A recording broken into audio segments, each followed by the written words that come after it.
Right. So we are live now and share my screen so that we can go through the agenda for today.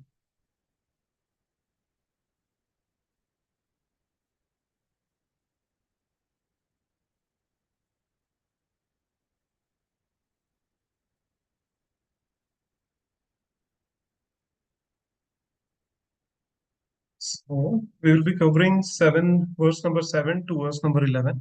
As we had discussed in the last session, that we'll be taking 5 verses at a time and we'll be going through it. As usual, first of all, I offer my humble obeisances to our founder Acharya and my spiritual grandfather, A.C. Bhaktivedanta Swami Srila Prabhupada Ki Jai. So this particular session is dedicated for the pleasure of my spiritual master and for the pleasure of Srila Prabhupada, the founder Acharya of ISKCON. Whatever I am going to speak, I'll merely repeat what I have read in the books of Srila Prabhupada. I'll merely repeat what I have heard in the lectures of Srila Prabhupada. And I'll merely repeat what I have learned from the Guru Parampara and my Siksha Gurus of ISKCON. So this is the agenda for today. So we'll start with the Mangalacharan. Then today we'll cover the Slokas 7 to 11. And then we will have a question and answer session. There are any. Okay.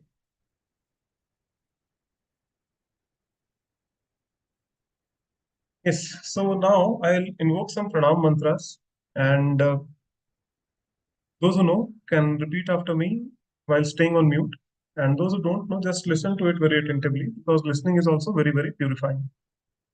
Om Ajnanatimirandhasya Jnananjanashalakaya Chakshurunmilitam Yena Tasmai Shri Guruve Namaha Shri Chaitanya Manobhishtam Sthapitam Yena Bhutale Swayam Rupa Kadamahayam Dadati Swapadantikam Vandeham Shri Guru Shri Utapadakamlam Shri Guru Vaishnavamscha Shri Rupam Sagrajatam Sahagana Raghunathanvitam Tam Sajivam Sadvaitam Savadhutam Parijana Sahitam Krishna Chaitanya Devam Shri Radha Krishna Padan Sahagan Lalita Shri Vishakhanvitamscha He Krishna Karuna Sindhu Deenbandhu Jagatpate Gopesh Gopika Kanta Radha Kanta Namaste तप्त कांचन गौरांगी राधे वृंदावनेश्वरी वृषभानुसुते देवी प्रणमामि हरि वाञ्छाकल्पतरुभ्यश्च कृपा सिन्धुभ्य एव च पतितानां पावनेभ्यो वैष्णवेभ्यो नमो नमः नमो महावदन्याय कृष्ण प्रेम प्रदायते कृष्णाय कृष्ण चैतन्य नामिने गौरत्विषे नमः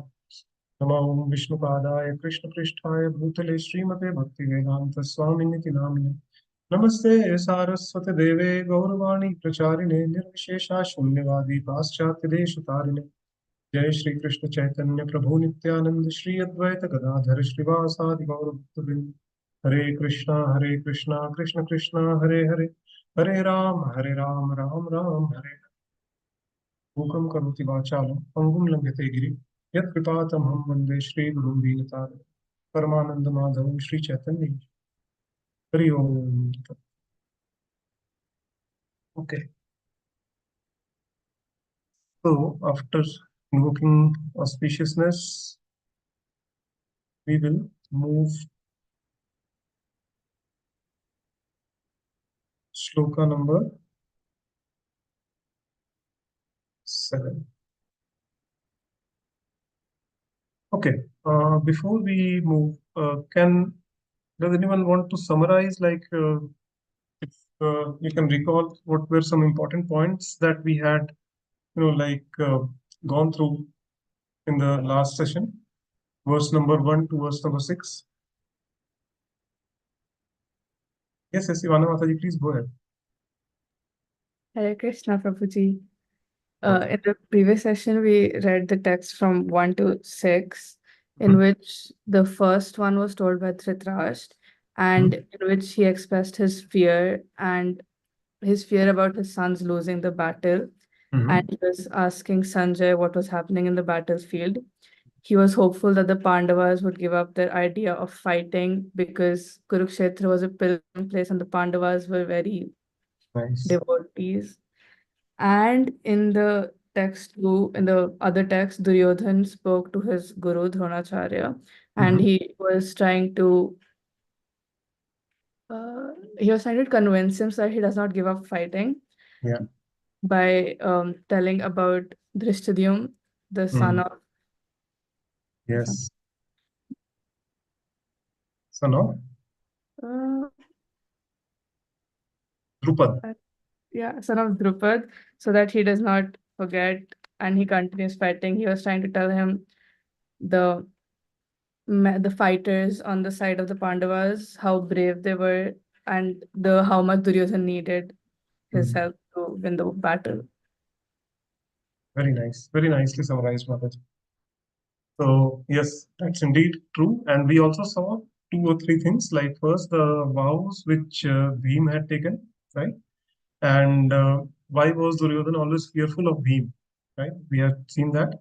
And from verse number 2 to the to verse number 11, basically till today, like what we are going to cover, we will see the diplomatic nature of Duryodhana, how great diplomat he was, and he, as we had discussed in the last session, that he knew exactly whom to approach, when to approach, and what to speak when he approached certain person. Okay, so that was the whole idea. Like Duryodhana was fully aware of all these things. So in continuation to that, today, like from verse number 7 to verse number 11, we will see that how diplomatic he was, and you know how he twists and turns the words, and what were the tactics that he used in order to bring some of the people to his side, basically to fight for him in the battle of Kurukshetra. Okay.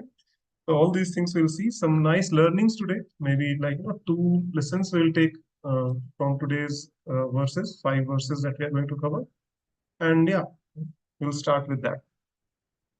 So I think Shweta Mataji has not joined today, but she gave a very nice suggestion last time that when we start reading, we will maybe I'll read it out first, and the person who is about to read the translation and purport, they can just follow after me the verses that I'm going to recite. So in that way, it will be easier also, and yeah, we'll not be making mistakes while, or rather, will the mistakes while make like pronunciation mistakes or while chanting these verses will be down to a minimum at least. I hope so.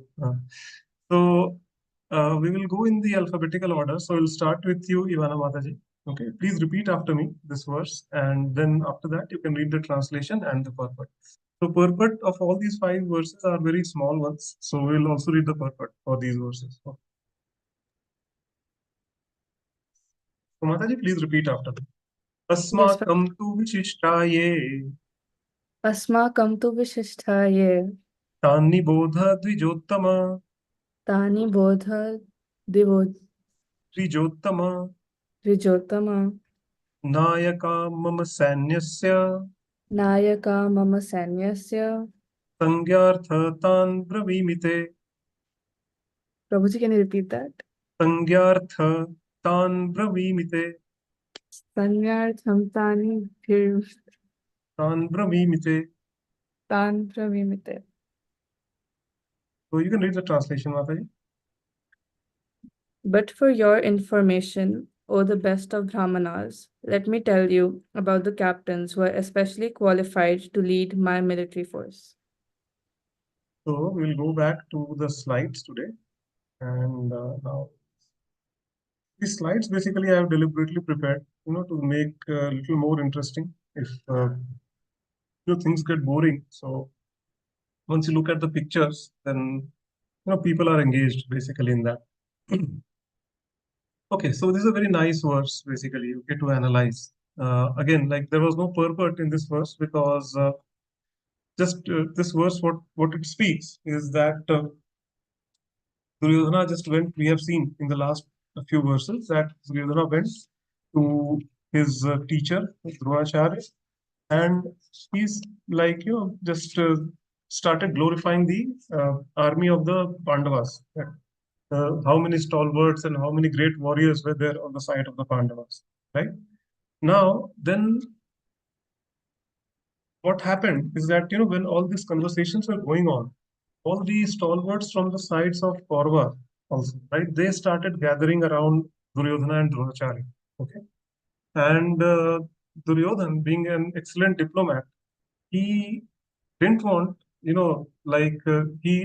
was cognizant of the fact that, okay, I have said too much about the Pandavas army, in front of my teacher Dronacharya. So this old man might be discouraged, after listening to, the glorification of Pandava's army, the army of the enemies, basically. And also all the stalwarts were there all around. He also didn't want to discourage them. Okay, the commanders, military commanders who were there in his army, he also didn't want to discourage them, because if you are glorifying the enemy, then the morale might go down. So Duryodhana was fully, cognizant of this fact. And but we also should understand that he was glorifying Pandava's army because internally he was very fearful. He, as we had mentioned in the last session, that he had not expected Pandavas to mass such a huge army and come to fight on the battlefield of Kurukshetra.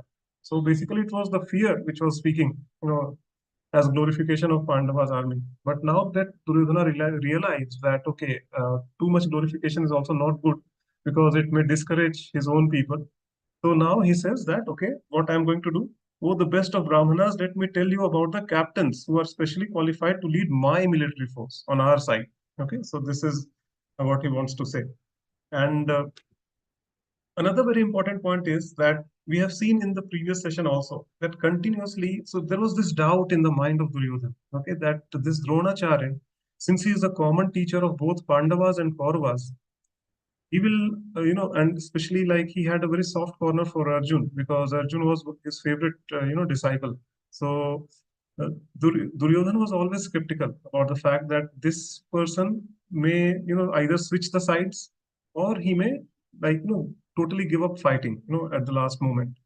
And he didn't want this to happen. Okay, so continuously, he in the last session also we saw that how he was trying to incite anger within Dronacharya by taking the name of Drupad, right? And because Drupad and Dronacharya had a history, uh, when they were young. So here again also, like he's trying to incite anger, in Dronacharya, because all the stalwarts were just standing beside them. So Duryodhana is, by saying this verse, basically, that, okay, let me tell you about the captains who are specially qualified in my army. He's indirectly hinting to Dronacharya.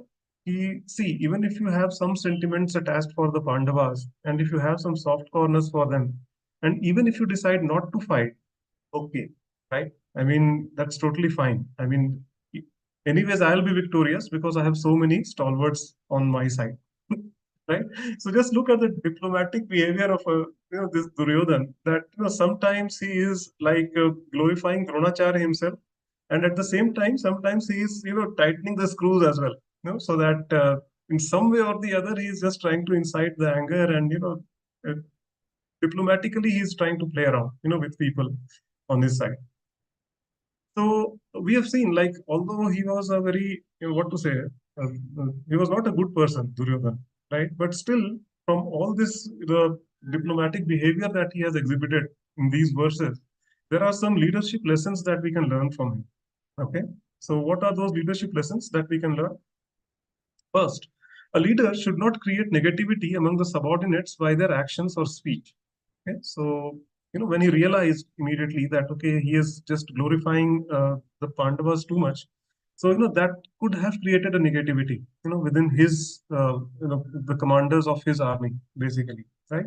And a good leader should be fully aware of this fact that in no way, by his action, by their actions or speech, some negativity, creeps in to within the team, basically. See, because we all are leaders in some aspect of our lives. Okay, either we are leaders at our homes. Okay, we are managing the home affairs. Okay, the domestic affairs, basically, or we are, some at some leadership position in our offices in the corporate sector. Basically, we are leading a team or managing a team.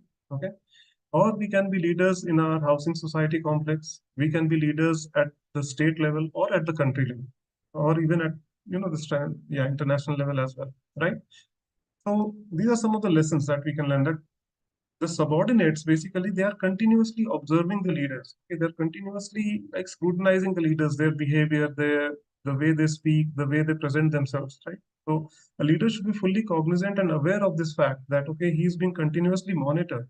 he or she is being continuously monitored, and at no point of time their actions or speech should be such that it brings some negativity, okay, among the subordinates or the team members of a leader. Okay. Second, they should be able to absorb all the pressure. Okay, and the pressure should not leak down to the subordinates, because in that scenario, the entire team will crumble, basically. Okay, so that is what Duryodhan is also doing here. Although he was fearful from within, about the strength of the Pandavas, the army which they had amassed, and he was having some doubts, after seeing that army, but he did not allow that fear to, creep into the minds of the people who were standing around him, his military commanders. So this is another lesson that we can learn, that we should not, the leader should be able to absorb the pressure, and they should not be able to, like leak it down to the subordinates. Third most important thing is that, sorry, fourth point, which is most important, that at the time of crisis, okay, the leader should always approach the superior. Because by approaching the subordinate, I mean, it's not going to add any value, right? More often than not, the situation will be such that the subordinate will not be able to do much for the leader. They will not be able to help him out much, him or her out much. Okay. So at the same time, so this is very important, that at the time of crisis, the leader should always approach the superior. And this is exactly what Duryodhana did by approaching Dronacharya, who was his teacher. These are some nice leadership lessons that we can learn from verse number 7 of the first chapter. I would request that if you all have any questions, please note them down. We will have a question and answer session, towards the end of the session. So we'll go to the verse number 8. Let's see who is next. Lalita Mataji, you are next. So if you are able to read, then just let me know. It's Yeah, fine. I can read. Yeah.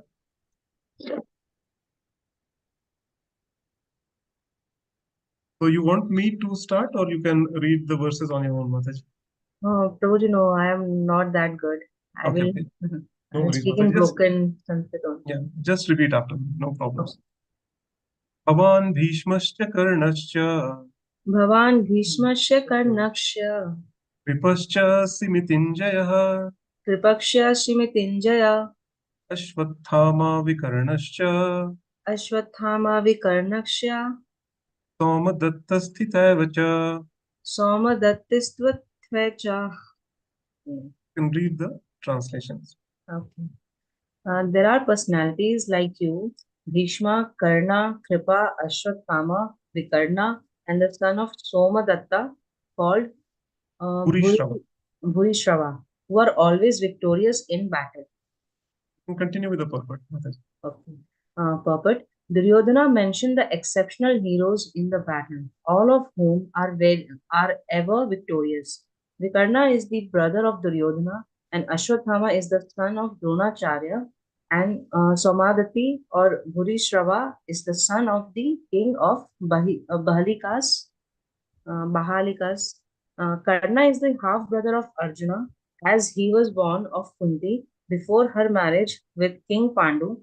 Kripacharya's twin sister married Dronacharya. Yes. So in this particular verse, we are seeing that how Srila Prabhupada is actually giving in this purport, telling us that how all the personalities that uh, Duryodhan mentioned in this particular verse. In the last verse, he said that, okay, now just hear about our commanders on our side, right? So now he's taking a few names of the commanders on his side, right? And we can see in the purport what Srila Prabhupada is saying, that the people whom he names are either related to Dronacharya or they are related to Duryodhan. Okay, and we'll also see that all the names that Duryodhan is taking in this particular verse, he's not just naming them randomly. Okay, that okay, I'm seeing someone standing in front of me, so I'm taking his name, another's name. Not like that. Very naap tol karke, right? He is actually what he's, just what to say, he's cherry picking actually, whom to speak. Okay, I'll take his name. Okay, not you, then I'll come to him like that. Okay. So again, this is the diplomatic nature of Duryodhana. We will see how this happens. Interesting verse. This is. So again, we see that diplomacy of Duryodhana is at its best in this particular verse. Okay. Now he deliberately, mentions the personality whom he feared either may show some slackness in the battle or may opt out of the war. All the names that he has taken, okay, he is actually fearful that maybe they may opt out of the war, or they may not fight with 100% of their capability. Okay. So, and he's just trying to infuse some enthusiasm in them. He's saying that they are all stalwarts. They have always been victorious in battle. Okay. So, and another important thing that we can see here is that the verse actually starts with Bhavan. So he's talking to Dronacharya, Bhavan, first he says you, and then Bhishmascha Karnascha. Then he names Bhishma and Karna. Okay? So, interesting thing here is that when Duryodhana was about to speak this verse, so it is said that he might be in the dual state of mind. He might have been caught in a dual state of mind. Why? Because he was talking to Dronacharya, who was his teacher, and then, but at the same time, in his army, the commander in chief was Bhishma, right? Who was the senior most personality, not just in the Kauravas army, but in the entire, like all the Pandavas and Kauravas taken together. In this entire battlefield of Kurukshetra, he was the senior most personality, right? So Duryodhan might have been caught in two states of mind, that whom to name first, because if he names someone first, then other might feel bad. Okay, so they both were very big stalwarts. One was the teacher, other was commander in chief, senior most personality. But again, Duryodhana thinks and he names Dronacharya first, Bhavan, like you, and then after Bhishmascha Karnascha, because he was fully aware of the fact that if he, refers to Dronacharya first, Bhishma will not feel bad about that. Why? Because Bhishma was one personality who would always stick to what was written in the Shastras. Okay, and in the Shastras, it is clearly said, like Bhishma knew that he is a Kshatriya and Dronacharya is a Brahmana. So honoring Brahmana before Kshatriya is something which has been, advised in the Shastras, and Bhishma would never mind that. Okay, so he starts with Bhavan, right, like that, you, and then Bhishmascha Karnascha. Now, second is again like Bhishma is as I said earlier, he is the commander in chief of this army. So obviously he's naming him, but he will not stop here. In the coming verses, we'll see that he names Bhishma over and over again, right? Because he's too much dependent, actually, Duryodhan, on Bhishma's courage and like his military arts, basically, also his experience. And now, second thing is that he mentions Karna. Now, as I said earlier, that each and every single name he takes is a very deliberately chosen and cherry-picked name, basically. Okay, he is not naming these personalities randomly. Okay, so he says that Bhishmascha Karnascha. Now,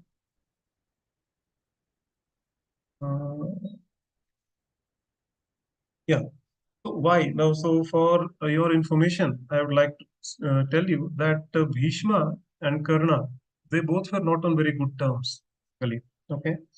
Why? Because apart from Kunti and Lord Sri Krishna himself, only Bhishma was one personality who actually knew that Karna was the son of Kunti and he was the brother of Pandavas. And Bhishma never wanted Karna to fight in the battle of Kurukshetra against Pandavas. So he tried his level best to stop Karna from fighting actually the battle to an extent that before the battle started, before they were making the arrangements for the battle, Bhishma actually also cited the birth of Karna, right? That okay, he belongs to a charioteer family. His father is a charioteer. He's a Sut Putra, basically. Okay, so and fighting can only be done by Kshatriyas. So let's not include Karna in the battle. Okay. So after this, obviously, this didn't go down well with Karna also. So he had some bitter feelings towards Bhishma, and it was clear, this Karna was actually always used to think that, okay, what is the use of my fighting if I kill all the people and, help the Kauravas to win the battle? But, all the, what to say, all the glories and all the credit will go to basically Bhishma, this old man will take away all the credit because he is the commander-in-chief of the Kauravas army, right? So because of all these things, there was a constant tussle going on between Karna and Bhishma. They were not on very good terms. And Duryodhan was fully aware of this fact also.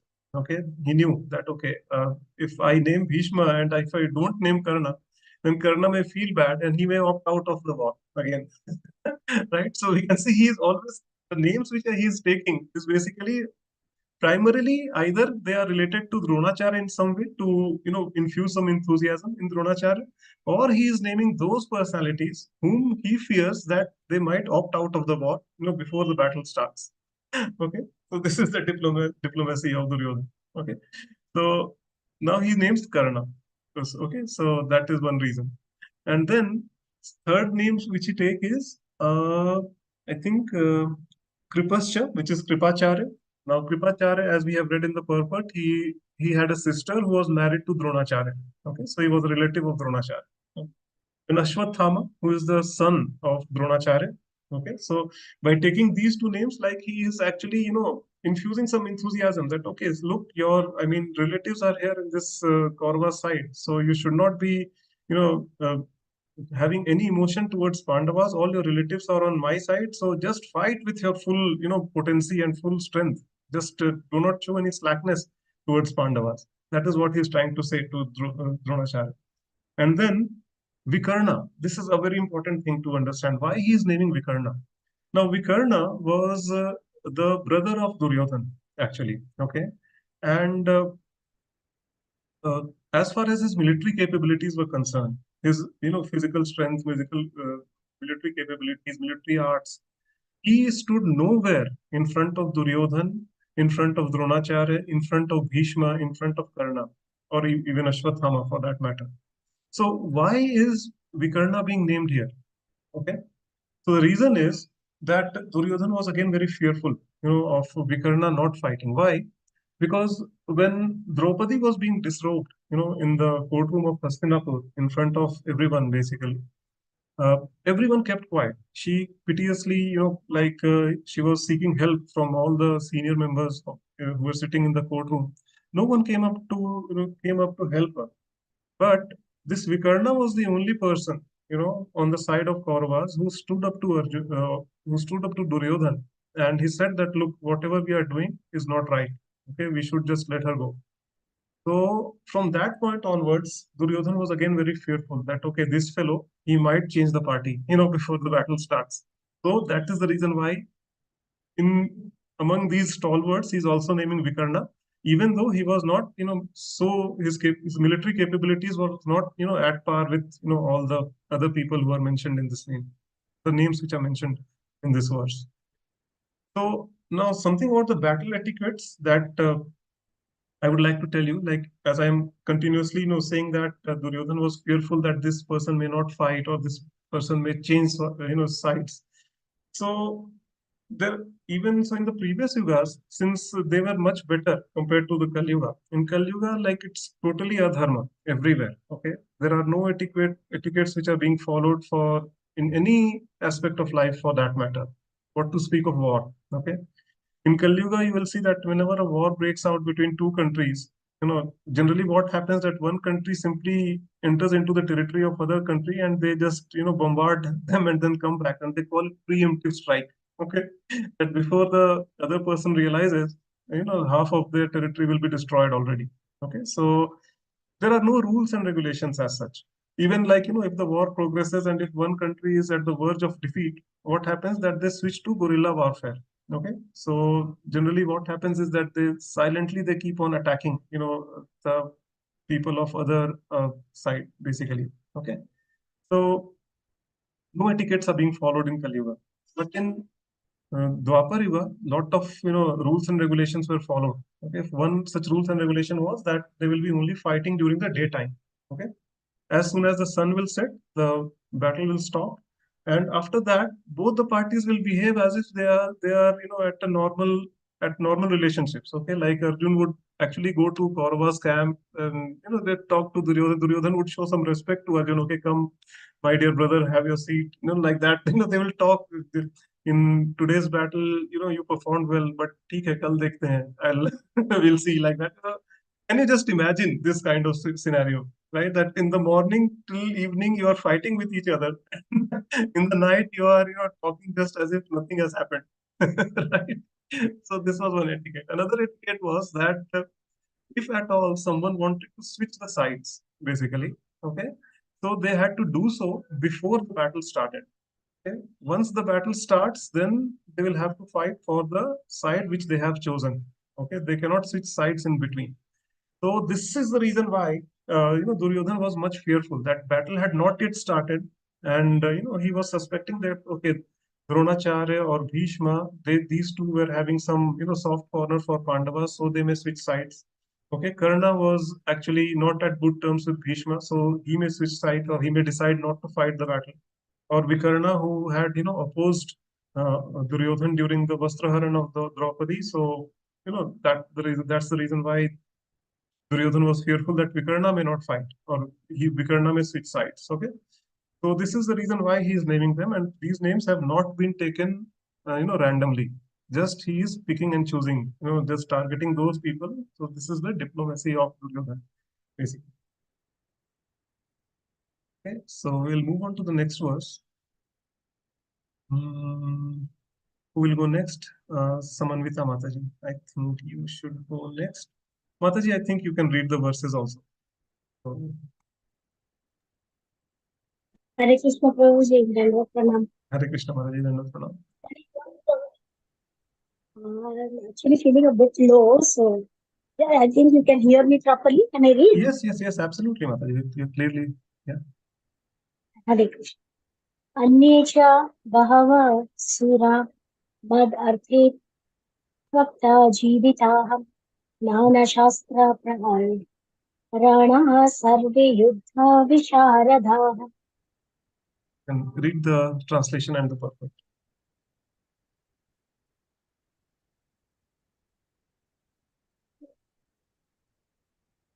Huh? The connection is not proper. I think Prabhuji, I can't hear Okay. you. Hello? No worries. Yeah, no worries, Mataji. I can read the translation and purport. Not a problem. So the translation. There are Prabhuji, is many. it audible? Yes, it is audible, Mataji. You can, if you want, you can read the translation and purport. Yeah. Yeah, yes, 1 second. Just give me a second. So the connection was.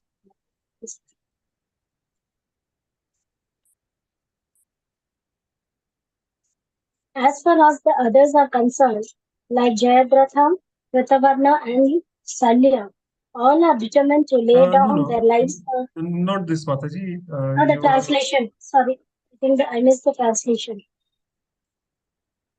So we are on the verse number 9, actually. So I think you are The reading from. Yeah. The translation. There are many other heroes who are prepared to lay down their lives for my sake. All of them are well equipped with different kinds of weapons and all are experienced in military science. And continue, Prabhu. Yes, purport. Perfect. As far as the others are concerned, like Jayadratha, Kritavarma, and Shalya, all are determined to lay down their lives for Duryodhana's sake. In other words, it is already concluded that all of them would die in the battle of Kurukshetra for joining the party of the sinful Duryodhana. Duryodhana was, of course, confident of his victory on account of the above-mentioned combined strength of his friends. Yes, very nice purport and very important point that we have read, the last 2 lines, that first, in other words, it is already concluded that all of them would die in the battle of Kurukshetra for joining the party of sinful Duryodhana. Duryodhana was, of course, confident of his victory on account of above-mentioned combined strength of his friends. So we'll analyze this verse, and there's also a small story associated with this verse, so that will also make it a little more interesting. So we'll go to the.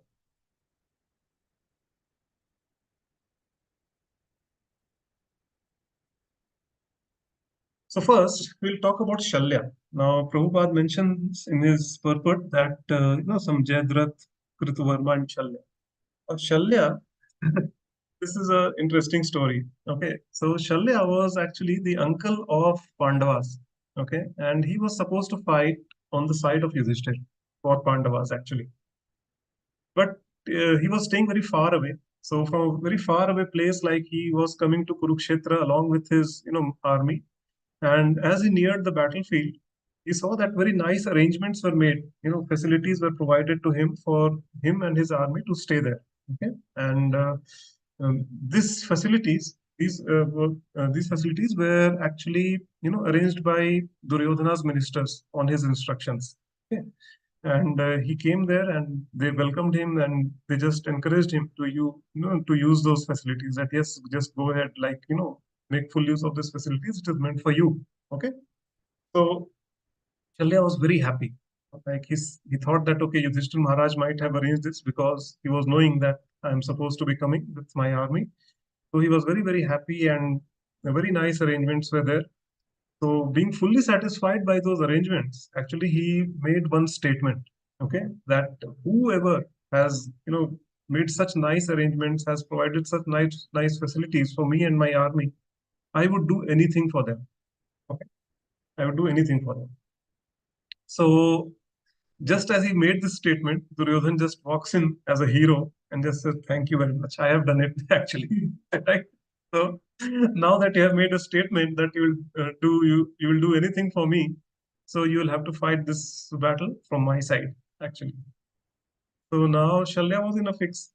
Being a Kshatriya, he had given his words, so he cannot, retract from that point, actually, right? So he had to fight on the side of Kauravas. So just see that he had come to fight for Pandavas by Yudhishthir's side, and ultimately he fell to the tricks of Duryodhana. Just see this fellow, like, how tactful and diplomatic he is, that, he has employed all the ways, to just, pull people from Pandava's side also to, his side, basically. And Shalya, like, he went ahead to become the commander-in-chief of Kaurava's army, the last commander-in-chief of Kaurava's army. Because, by the end of Kurukshetra war, all the great personalities were already killed. So he became the last commander-in-chief of Kaurava. Yeah. So this is the story of Shalya, that how he, came to, he was supposed to fight for Pandavas, but he ended up fighting for Kauravas, actually. Now, another important aspect here is the word Tyakta Jivita, which is mentioned in the Sloka. Okay, Tyakta Jivita. So the intended meaning, so what intended meaning is that what Duryodhana is saying, that heroes who are prepared to lay down their lives for my sake. Okay, so that, they can give up their life for me. This is what Duryodhana is, saying, actually, right, by using this word. But if we go to the exact literal meaning of this Sanskrit word Tyakta Jivita, which it means that they have already given up their lives. Okay, so this is a hint that we are getting in this verse, that as Prabhupada mentions in the purport, that all of them have already. It can be concluded that all of them would die in the battle of Kurukshetra for joining the evil forces of Duryodhana. Right. And this particular verse, or this particular word, Tyakta Jivitaha, is in line with what Krishna says in the 11th chapter, 33rd verse of Bhagavad Gita. Okay, let's see what he says in that verse. So we can see. So if you see the screen, so he says, Maye vete nihata purvam, Maye vete nihata purvameva, nimitta matram bhava savyasachin.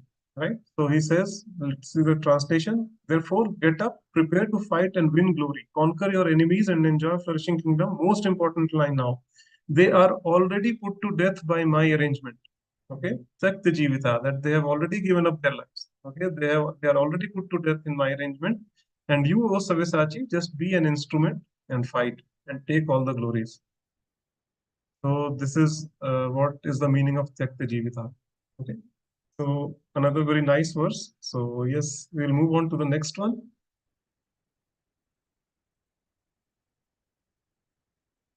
Who's next? Vasavi Mataji, right?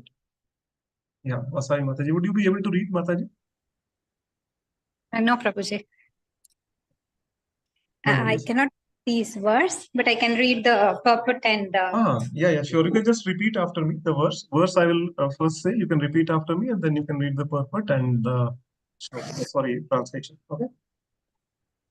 Just repeat after me, Mataji. Okay.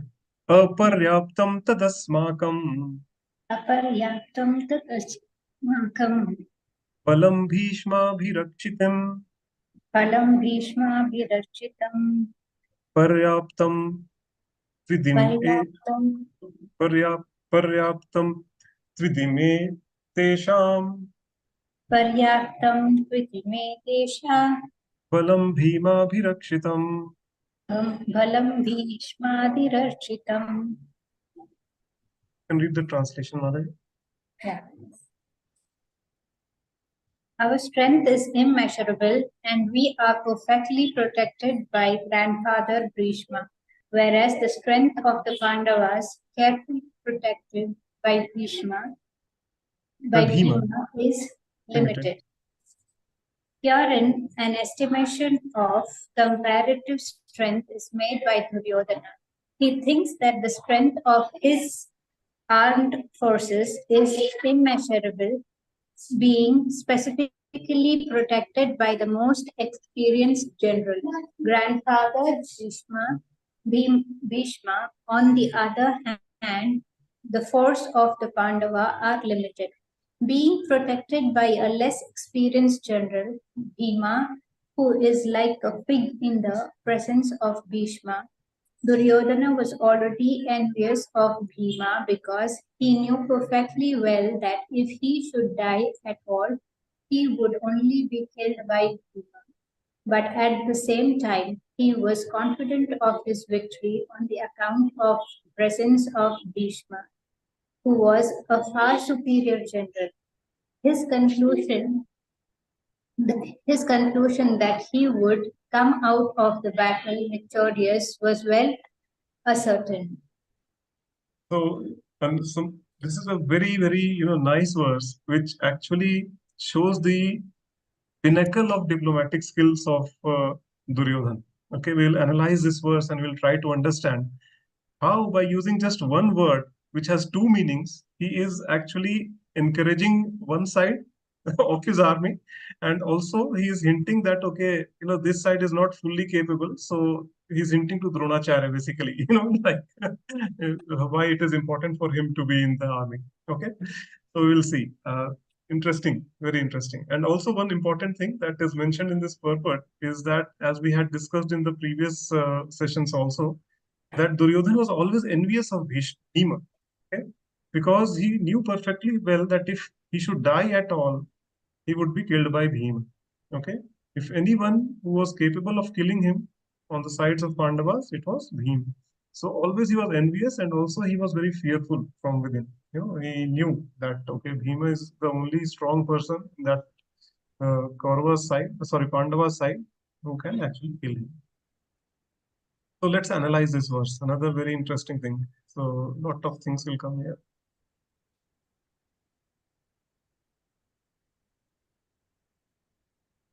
So the aparyaptam. Okay.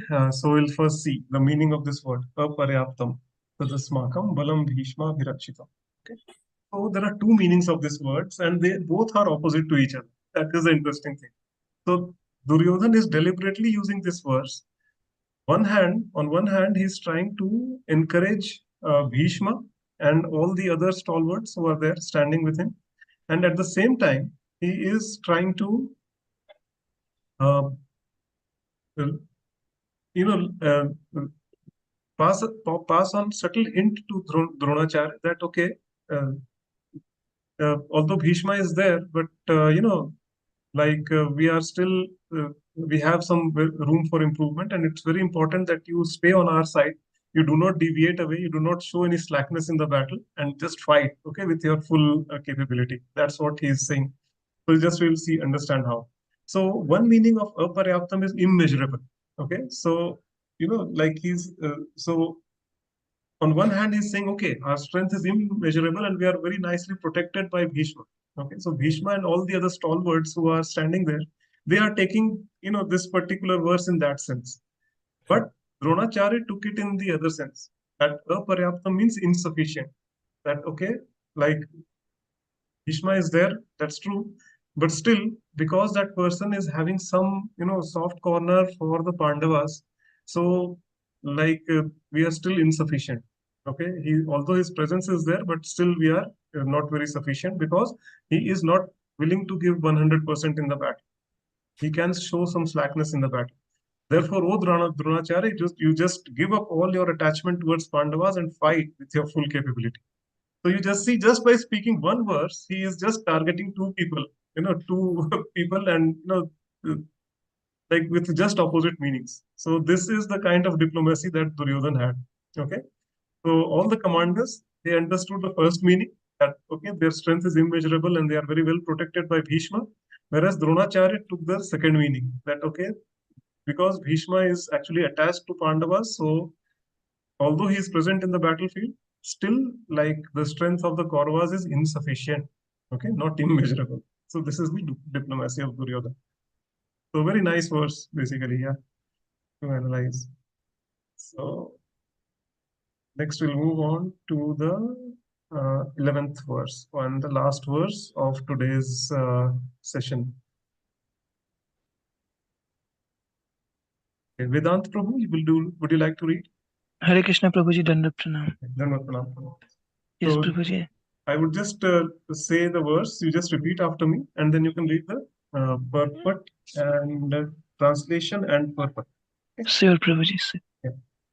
Ayaneshu cha sarveshu Ayanesu cha sarvesu yatha bhagam avasthitah yatha bhagam avasthitha bhishmeva virakshantu bhishmam bhishmam eva virakshantu bhishmam eva bhiraksantu bhavantah sarva eva hi.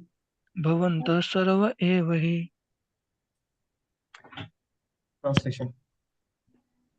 All of you must now give full support to Grandfather Bhishma as you stand at your respective strategic points of entrance into the phalanx of the army.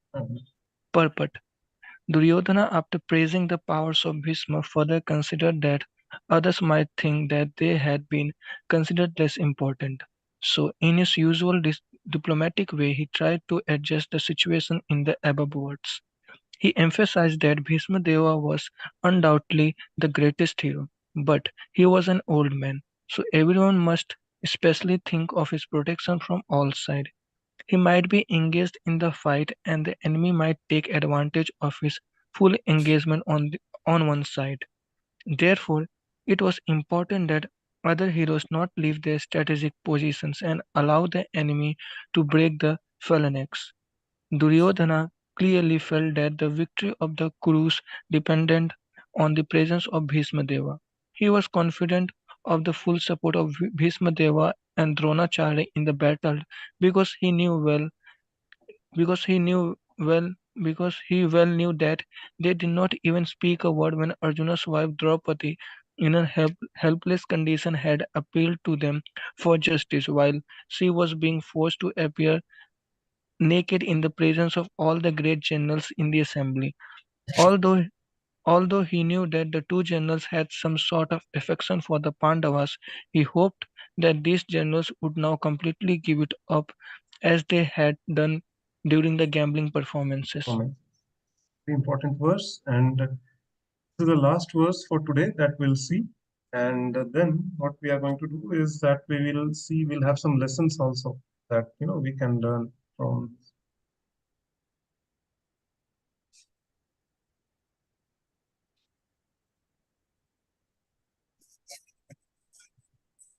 Okay, so most important thing here, okay, that Duryodhana was fully confident. The last part that we saw in the purport of the support of Bhishma and Dronacharya. Okay, but yes, he had his doubts that okay, maybe because of the attachment towards Pandavas, they may opt out of the battle even before the war started. But he was confident, and the reason of that confidence was that when Draupadi was being stripped naked in front of the entire courtroom of Hastinapur, she very piteously asked for help from all these senior members, namely Dhritarashtra, Dronacharya, and Bhishma. Okay, they were all there present in the courtroom, but at that time they did not say a word. Okay, they did not object when Draupadi was being destroyed. So their silence actually gave the strength to Duryodhan. Okay, and it meant that they were supporting Duryodhan. Okay, so this is the reason why, like, he was actually very, confident that okay, Duryodhan will support them in the war, and whatever small attachment they have for Pandavas, they will all give up eventually, and they will fight to the full capability, basically. Okay, so this is the whole, like essence of this particular verse. Now, right from verse number 2 to verse number 11, we have seen how diplomatic Duryodhan was. Okay, and so, in the same spirit of diplomacy, like he realized this fact, okay, that first he had glorified all the top commanders of his own army. Okay, now he was actually uh, now apprehensive that okay, what about all the other soldiers? They may feel bad or they may feel discouraged. Okay, that okay, he is just glorifying these people, and there were others also, right, who were very brave and courageous in their own rights, right? So, and by not mentioning them, Duryodhana realized that okay, so they might feel bad, and again they might show some slackness in the battle. So now what he is doing here is that because he mentioned Bhishma several times, he became anxious that others might feel that they are less important. So he says that okay, Bhishma, no doubt, he's a very good, stalwart, and he was an Atiratha, right? Atiratha we had seen in the last session, a personality who is capable of fighting 60,000 opponents at the same time. So that person was Atiratha. So Bhishma was an Atiratha, right? But then he was an old man, right?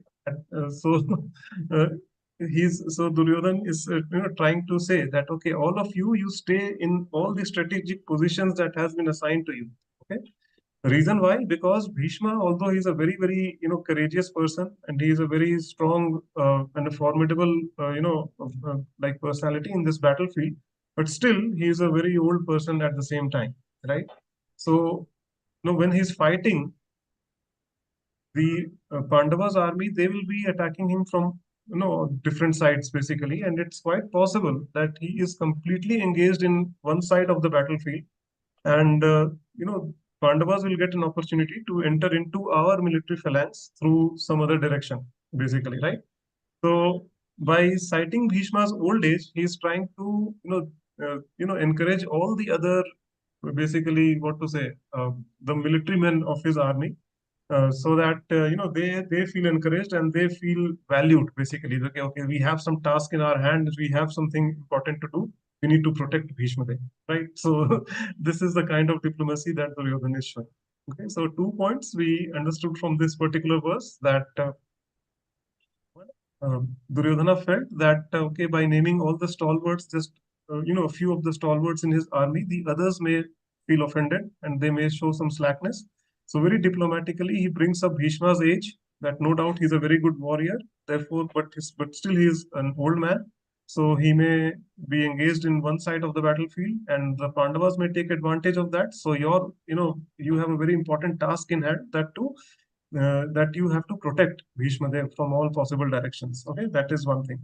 Secondly, he knew that Bhishma and Dronacharya, they both will extend their support to him, because when Draupadi was being stripped naked in the courtroom of Hastinapur, at that time, these two personalities had kept quiet. Okay, they did not oppose Duryodhana at that time. So their silence was actually giving Duryodhana strength and confidence to believe that whatever small attachment or whatever small sentiments they have in their hearts regarding for Pandavas, they will eventually give it up and they will fight to the full capability. Okay, so these are the two things that we can understand from this verse. And from this entire scenario, okay, from the next session onward, we'll see that how the battle is about to begin. Okay, so there are certain verses, but this verse number 2 to verse number 11, like we have seen the diplomacy of Duryodhan. That is one thing, but one very important lesson can be learned from this particular verse. These particular verses, basically, what is that important lesson? First, association decides our destination. Okay, we have to be very careful and very choosy about people whom we associate with, okay, because that will decide our ultimate destination. See, life is very short, okay, especially human form of life, it is very short, and the goal which we have to attain is very high. And that goal is to break the cycle of life and death. okay, and go back home, back to Krishna. Okay. So in this short lifespan and such a high goal, we simply cannot afford to be with the people who are not very serious about this goal. Okay. So wrong association will actually eventually lead us to wrong path. Like no matter how good a devotee we are, but if we are associating with wrong people, we might be chanting 16 rounds, 32 rounds every day. We might be reading the Bhagavad Gita every day. We might be reading Srimad Bhagavatam every day. We might be doing some nice services in the spawn centers or spawn temples every week at least, right? But if we fall into wrong association, slowly but surely, all the interest that we are showing towards spirituality, all the progress that we have made on the path of spirituality will slowly fade away, and we will again fall into the clutches of Maya. Okay, and we will just join all our associates who are not on this path, on the grand highway to hell, basically, right? So best example in this whole scenario or this whole context is that of Karna, right? Now you can see today, like there are so many authors who are actually glorifying Karna. That he was a very great personality. Indeed, he was a very great personality, right? He was a very, very, what to say? He had some very good qualities in him, right? And but there was one problem with Karna. Only mistake that he committed was that he took the side of Duryodhan, who was on the side of Adharma, right? So that is the reason why his ultimate fate was that he was killed by actually Arjun on the battlefield of Kurukshetra, right? Just like, so we have to understand that if our association is not right, okay, our fate is also going to be like all the commanders who died on the battlefield of Kurukshetra, and I mean, who were fighting on the side of Duryodhan, and they all died on the battlefield of. So we can also never attain the supreme destination if our association is not correct. So Nectar of Instructions, which is written by Sri Rup Goswami, is a very nice book, basically. Like, especially those who are in, beginners in Krishna consciousness, they must, read that book actually. Okay? So in the verse number 2, he has beautifully explained that there are 6 things which actually brings down our devotional services, okay? Which are hazardous for our devotional services. So the verse says, Atyahara prayasascha prajalpo niyamagraha jan sangascha lolyam cha shadbhir bhakti vinashyati. Okay, so what means? It means that there are 6 things that destroy shadbhir bhakti vinashyati. 6 things that destroy the devotional services. What are those 6 things? Atyahara. That means eating too much or accumulating wealth or anything which is more than necessary.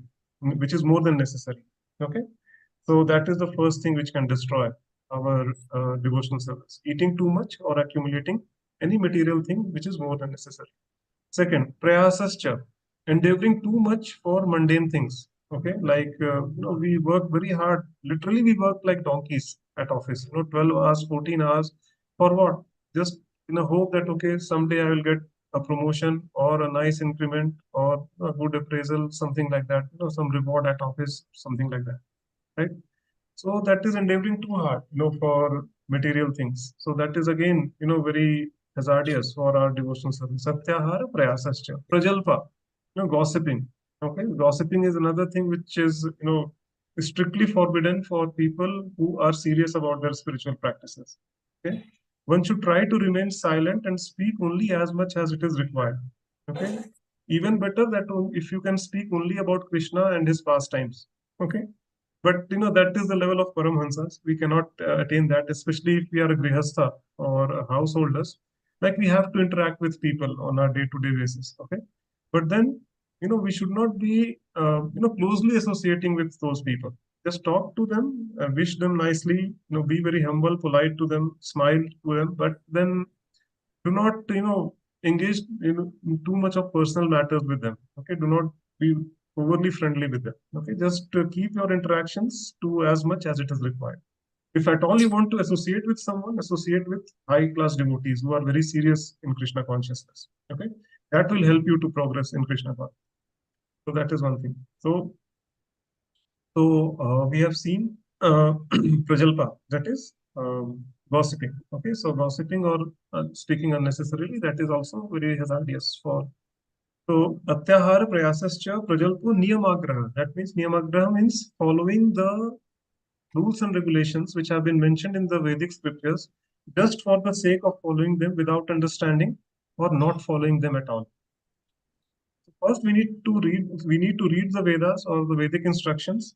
We need to understand what it is trying to say. Why? What is the logic behind performing certain rituals or some religious practices? The Vedas are very very scientific. Okay, it's not something which has popped out of the mind of someone. It has been given by Krishna himself. Vedascha sarver aham eva vedyo. Right? This is what he's saying. From all the Vedas, I am to be known. And indeed, I am the compiler of the Vedanta. Right? That is what Krishna is saying in the Bhagavad Gita. Right? So we have to first understand all the Vedic principles, and then we need to implement that with full dedication and devotion and a full faith that, okay, whatever I am doing is correct because that has been instructed by none other than Krishna. Okay, so that is the correct way. Niyamagraha is just blindly following them without understanding, just for the sake of doing it, which most of the people do today, or not doing it at all. So atyahara prayasascha prajalpo niyamagraha jan sangascha. This is the important thing that we are reading here, association. Jan sangascha, that if we are not if you are associating with material minded people, if you are not associating with devotees, sooner or later we will fall back into the material pool. There is no denying this fact. Okay, so we have to be very careful about the association of our association. Hara prayasascha prajalpo niyamagraha jan sangascha lolyam cha shadvirbhakti. Lolyam means greedy. So being greedy for the material mundane things, basically. I may have, I'm greedy for a nice house, nice car, nice mobile phone, this, that, whatever. That will actually, cause a hindrance in the progress on the path of spirituality. Okay. So this is the important lesson that we can learn, that life is very short, and those people who are not serious about the goal of human life, who are not serious about breaking this cycle of life and death, we should not be associating too much with those people. Just associate as much as it is necessary. It's not that you cut down all the ties and just close yourself in one room. No, not like that. But at a personal level, do not be too much engaged. If at all you want to associate with the devotees. I'd like to pause here and just you can have any questions right now. Now is the time you can ask them, or any realizations that you liked about the session, the topics on which you would like to meditate, anything. Like the floor is open now.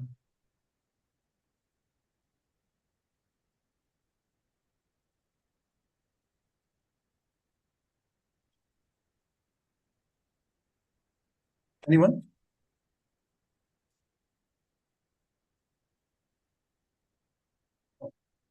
So are you all with me, or I mean, silence means that either all of you are sleeping or you have understood everything. Prabhuji, I have one doubt. Yes, Mataji, please. Duryodhana, did he already know that he is going to lose the battle? Yes, he That was. is why he was so much keen that you come along with me, you come along with me. That is why he went on telling Correct. that. Yeah. Correct. So actually, when Krishna went to Duryodhan, as a Shanti Dut from the side of Pandavas, so see, he was fully cognizant of one fact, that what he's doing is not right, right? But he was so envious of Pandavas that he did not want to give them anything. Okay. So see, I mean, what they did to Draupadi, no one in the same frame of mind would have done that. First of all, they challenged them to the game of dice, which was a gambling match. That itself was wrong. Okay, the four regulative principles that we follow in ISKCON, one such regulative principle is that no gambling. Right? But okay, Kshatriya was there, so Kshatriya, there are certain exemptions, made, when it comes to Kshatriya, that if someone challenges them for a fight, or if someone challenges them for a game of dice or a gambling match, they cannot refuse. But then in that, they actually took everything away from Pandavas, which was not right. And he was fully aware of this fact, right? And when Krishna went as the Shanti Duta, he clearly said that forget about 5 villages. I'm not even ready to give the land which is of the size of the tip of a needle to Pandavas. That means he wanted to fight. Like he wanted to fight and he wanted to have everything. And after seeing The He wanted army, to fight. yeah, Excuse me. yeah, He wanted to fight, but he already knew that he's going yes. to Yeah, fail because the battle. because when he saw the Pandavas' army, right, and especially like it has been over and over mentioned that he knew that Bhima would someday kill him. Okay, he was the kind of anger that Bhima had shown, when like Draupadi was being disrobed in the courtroom of Hastinapur. At that time, he had taken the three vows, and Duryodhan was fully aware of the fact that someday or the other, this guy is going to fulfill all the vows that he has taken. So that is the reason why, after seeing that the army which Pandavas had actually amassed, and they were standing, as an opposite side on the battlefield of Kurukshetra, he became very, very fearful. And out of that fear, actually, he approached Dronacharya, right? So deep down, he knew that, okay, there are chances that there's more chances that he's going to lose the battle, and that is the reason why he was speaking to Dronacharya. But very diplomatically, he hides his fear, and that's what we saw, that the leadership lesson that we can take, that okay, when the quality of a leader is that they should be able to absorb all the pressure and not leak it down to the subordinates. Okay, but out of fear, like he diplomatically hid his fear very nicely and actually translated it into a very like encouraging talk for all the other people who are standing around. But he knew that, yeah, he's going to die eventually. And Bhima would be one who will be killing him. Prabhuji, did Duryodhana, by the end of his life, did he ever feel guilty of what all he has done? Did he ever feel that?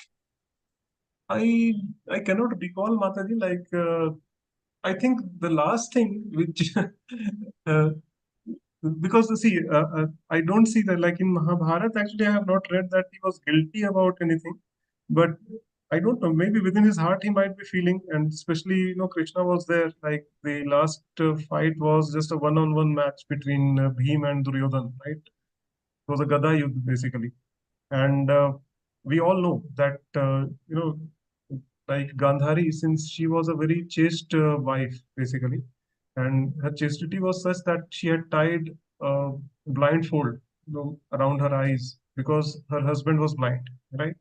So that was the kind of chastity which she had shown towards Dhritarashtra.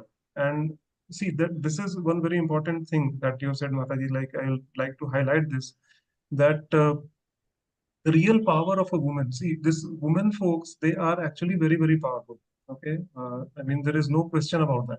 Okay, but this power actually manifests only when this power actually lies in the chastity of a woman. Okay, how much chastity that particular woman has towards her husband. Okay, even if the husband is not correct, like we have seen that Dhritarashtra was not a good person, right? He knew that, okay, like what he's doing is not right. He was greedy for the kingdom basically.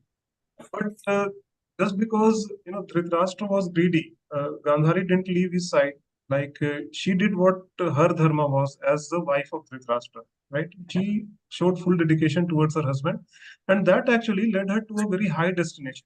And not only that, like the power, kind of the power through her chastity, which she had, amassed within herself, was such that when Duryodhan came in front of her, for once she just removed the blindfold and looked at him, and his entire body became so strong and hard that even Vajra would not have effect, would have effect, have any effect on his body, at that time. So that is the power of the chastity of a woman, right? And only thing was that he was just wearing a small cloth around his waist, just to cover up his private parts. So that part was not didn't get the glance of Gandhari, and that is the reason why the thighs of Duryodhan were very, very soft, like any ordinary humans, right? So when actually that Gada Yudh was happening between Duryodhan and Bhim, so Bhim had to hit on the thighs of Duryodhan, right, on the instruction of Sri Krishna. Okay. So now the rule of the Gada Yudh was that no, you cannot use the Gada below the waist of your opponent. Okay. So, but since Bhim had done that, so technically he had broken the rule. Okay. So at that time, actually, Balram had opposed this move of Bhim, and like he was very angry, basically. But Krishna intervened, and then they told him. Krishna told him that, okay, when did Kauravas followed any rule? right? They tried each and every bad tactics in the book to either kill Pandavas or to humiliate. So, all these things were going. So at that time, I think towards the end of his life, Duryodhana was only, what I can recall is that, he was only he was saying that, okay, he wouldn't have killed him if he had not hit on his thigh, basically, right? If he had not broken the rules. But maybe I'll have to read some more, Mataji. Once I get the answer to this question, maybe I can answer it in a better way, whether, he was actually apologetic about his actions or not. But at least from outside, it doesn't appear to me that he did not say anything as long as he was alive, that, that he made some mistake. But yeah, I'll just read more. I will ask my seniors and I'll get back. Thank you, Prabhuji. Yeah. Anything else? Okay, if not, then we can end this session today. And thank you so much all for joining. Please keep joining these sessions. And even, I feel very nice, discussing these pastimes and, interacting with all the sincere devotees of this group. So just thank you all. Thank you very much. We will meet again next week. Hare Krishna. Vancha kalpatarubhyascha kripa sindhubhya eva cha patitanam pavanebhyo vaishnavebhyo namo namaः. Prabhupada ki